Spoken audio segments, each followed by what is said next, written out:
सुट्टीचा दिवस म्हटला की लहान मुलांची काही ना काहीतरी मजेदार खाण्याची फरमाईश सारखी सुरू असते.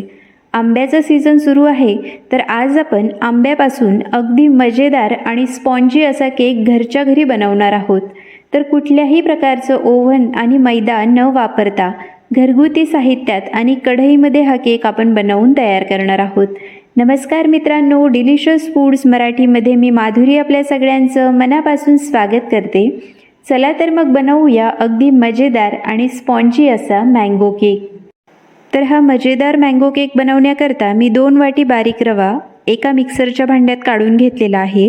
त्याबरोबरच पाऊण वाटी साखर आणि 1 चमचा वेलची पूड आपल्याला मिक्सरच्या भांड्यात घालायची आहे.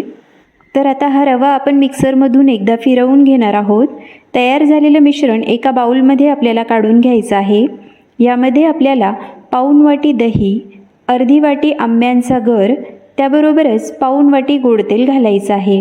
गोड तेल न घालता त्या जागी जर तुम्ही बटर घातलं तरीसुद्धा चालतं.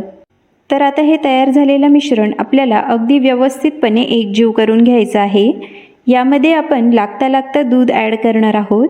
मिश्रण थोड्या वेळासाठी आपल्याला अगदी छानपैकी फेटून घ्यायचं आहे. साधारणपणे अशा प्रकारे आपल्याला मिश्रणाची कन्सिस्टन्सी करून घ्यायची आहे. आता हे तयार झालेलं मिश्रण मी थोड्या वेळ झाकण बंद करून 10 ते 15 मिनिटांपर्यंत भिजवून घेणार आहे.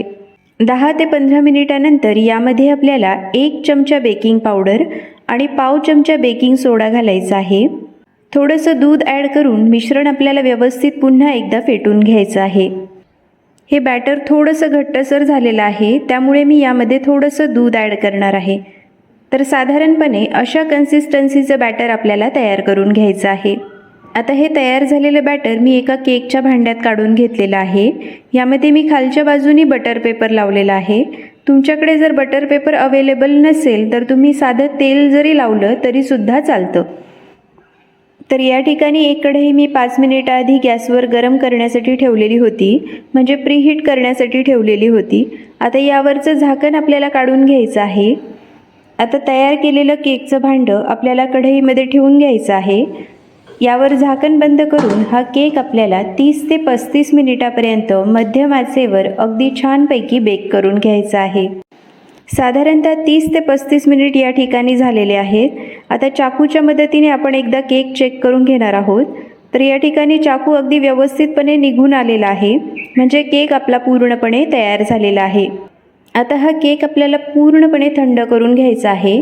त्यानंतरच मी याला प्लेटमध्ये काढून घेणार आहे. केकला लावलेला बटर पेपरसुद्धा आपल्याला काढून घ्यायचा आहे. तर या ठिकाणी अगदी मऊ लुसलुशीत आणि मार्केट स्टाईल केक बनून तयार झालेला आहे. कुठल्याही प्रकारचा मैदा आणि ओव्हन न वापरता अगदी घरगुती साहित्यात हा केक बनून तयार झालेला आहे. तर हा मजेदार असा मँगो केक तुम्हीसुद्धा घरी नक्की बनवून बघा.